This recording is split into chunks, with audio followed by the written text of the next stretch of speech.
Good evening students, welcome back. Next हमें topic करना है स्ट्रक्चर ऑफ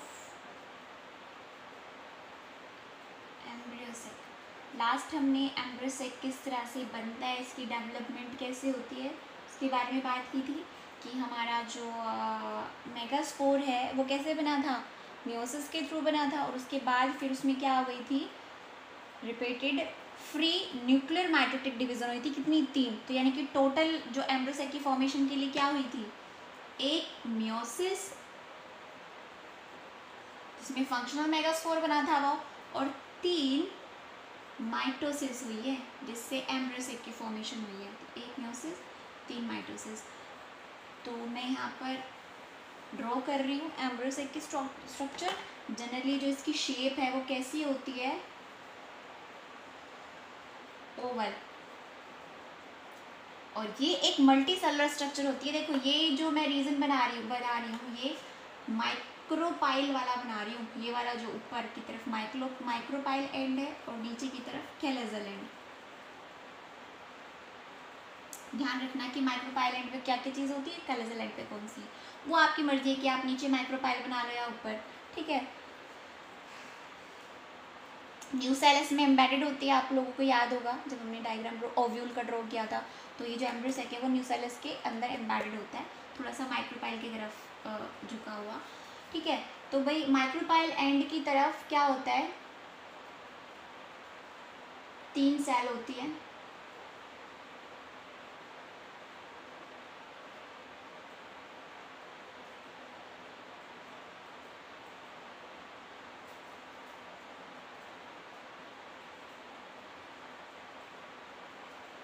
ओके।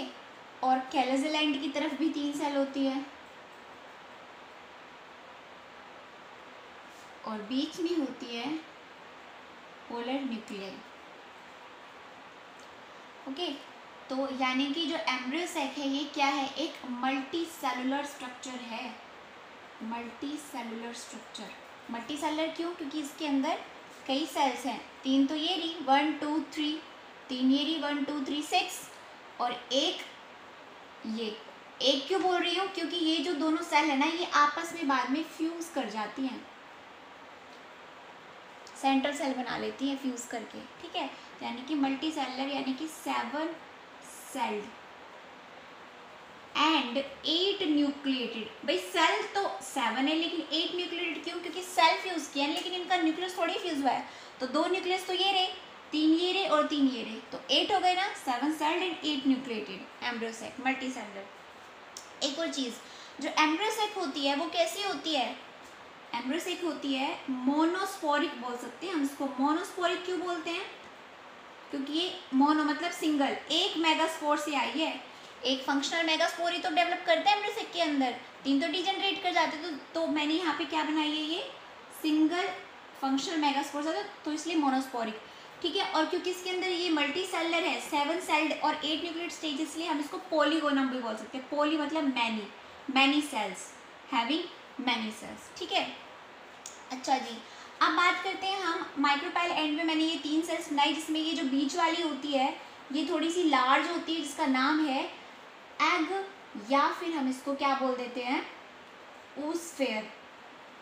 असल में जो यही सेल होती है जिसके अंदर फीमेल गैमीट प्रेजेंट होता है, इसके अंदर ही क्या होता है, ये फीमेल गैमीट, जो फीमेल गैमीट को रिप्रेजेंट करती है एक। जबकि इसके जो साइड में ये जो दोनों सेल्स हैं ये इनका नाम है सिनर्जिड्स, या फिर हेल्पिंग सेल्स या फिर कोऑपरेटिव सेल्स बोल सकते हैं इनको, ठीक है। और इनके पास ये जो मैंने ये बनाया है ना, इनको बोलते हैं filiform apparatus, filiform finger like projection बनाई हुई है, फिलीफॉर्म अपरेटस। अब बात करते हैं कि भाई ये तो खैर फीमेल गैमीट है, इसका तो काम हमें पता है कि भाई फीमेल गैमीट है, मेल गैमीट के साथ फ्यूज करके आगे जाके जाइगोट देन एम्ब्रियो बनाएगी। इनका काम क्या होता है, सिनर्जिड्स का काम क्या होता है, देखो फर्स्ट ऑफ ऑल इनमें से एक सिनर्जिड जो है वो पोलन ट्यूब को रास्ता दिखाएगा, गाइड करेगा कि भाई यहाँ पे है, इधर आना है आपको, अंदर आना है, क्योंकि फीमेल गैमीट इधर है। तो सबसे पहला काम तो इनमें से एक सिनर्जिड पोलन ट्यूब को गाइड करेगा अंदर आने के लिए, ठीक है। और जो दूसरा जो सिनर्जिड है वो उस टाइम पर न्यूट्रिशन नरिशमेंट प्रोवाइड करेगा न्यूसेलस से खींच के डिराइव करके देने का, क्योंकि उस टाइम पे जो प्रोसेस हो रहा है उसको काफ़ी नरिशमेंट चाहिए। ठीक है, उसके बाद इन दोनों का काम खत्म हो जाता है। उसका तो पोलन ट्यूब एंटर करते ही खत्म हो जाता है, और उसका एंटर करके जैसे ही वो एंटर कर जाती है दूसरा भी सिनेर्जिड डिजनरेट कर जाता है। उसके बाद इन दोनों का काम खत्म, डिजनरेट कर गया। और उसके बाद जब डेवलपमेंट थोड़ी बहुत जो चल रही होती है उस टाइम पर एंटीपोडल्स कैलोज़ल एंड पे एंटीपोडल्स, इनका काम सिर्फ और सिर्फ किस में है, नरिशमेंट, न्यूसेलस से खींच के नरिशमेंट देके इस बीच इस एम्ब्रियोसेक को प्रोवाइड करना। ठीक है, तो एंटीपोडल्स इनका भी काम क्या होता है, एंटीपोडल्स या एंटीपोडल सेल्स नरिशमेंट प्रोवाइड करना। ठीक है, बात क्लियर है।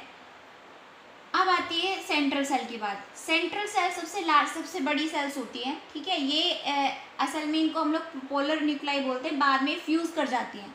ठीक है, ये सारी की सारी हैप्लॉइड है, मतलब इनके अंदर मियोसिस हो गई थी तो ये भी हैप्लॉइड, ये भी हैप्लॉइड, ये भी हैप्लॉइड, ये तीनों भी हैप्लॉइड। लेकिन ये क्योंकि पहले हैप्लॉइड होती है लेकिन बाद में क्या कर जाती है, फ्यूज, और क्या बना लेती हैं, सेकेंडरी न्यूक्लियस, जिसकी वजह से क्या हो जाती है, फ्यूज करके एक न्यूक्लियस से एक न्यूक्लियस से दोनों फ्यूज करके तो कैसे हो जाएंगे, डिप्लॉइड। हैप्लॉइड हैप्लॉइड जब फ्यूज करेगी तो कैसा हो जाएगा वो, डिप्लॉइड ना। ठीक है, तो ये हो जाती है डिप्लॉइड। ठीक है, अब अगर आप लोगों को याद हो तो जब आर्के स्पोरेज सेल्स थी, जब वो डिवाइड की थी तो एक तो स्पोरोजिनस सेल जिसने ये मेगास्पोर वगैरह की फॉर्मेशन की थी, एक थी पेरिटल सेल। तो ये जो बाहर की सबसे आउटरमोस्ट कवरिंग है ना, ये पेरिटल सेल की वजह से ही बनी हुई है, तो याद होगा आपको। ठीक है, तो नेक्स्ट हमारा एम्ब्रियोसेक हो गया। अब पहले हम बात करेंगे पॉलिनेशन की, कि भाई पॉलिनेशन, कि भाई पोलन ट्यूब कैसे आता है, पोलन ग्रेन कैसे आता है, पोलन ट्यूब की फॉर्मेशन कैसे होती है, सब चीज़ें। उसके बाद फिर हम लोग फर्टिलाइज करेंगे एंजियोस्पर्म्स के अंदर। ठीक है, एंजियोस्पर्म के अंदर फीमेल गैमेटोफाइट ही एम्ब्रियोसेक का काम करता है, ये याद रखना हमेशा। ठीक है, बहुत इंपॉर्टेंट चीज़ है याद रखने के लिए कि एंजियोस्पर्म के अंदर फीमेल गैमेटोफाइट ही एम्ब्रियोसेक का काम करता है। ओके, तो नेक्स्ट हमारा जो लेक्चर रहेगा वो रहेगा पॉलिनेशन पर। ठीक है, ये जो मैंने एम्ब्रियोसेक की स्ट्रक्चर आपको बताई है ये बहुत ही इंपॉर्टेंट स्ट्रक्चर है, इसको ज़रूर बनाना। और एक और काम है आपका, डिफ्रेंशिएट करना है आपको माइक्रोस्पोरोजेनेसिस और मेगास्पोरोजेनेसिस में। ये आपका होमवर्क है, ये आपको करना है, डिफरेंस बताने हैं जितनी ज़्यादा हो सके। ओके।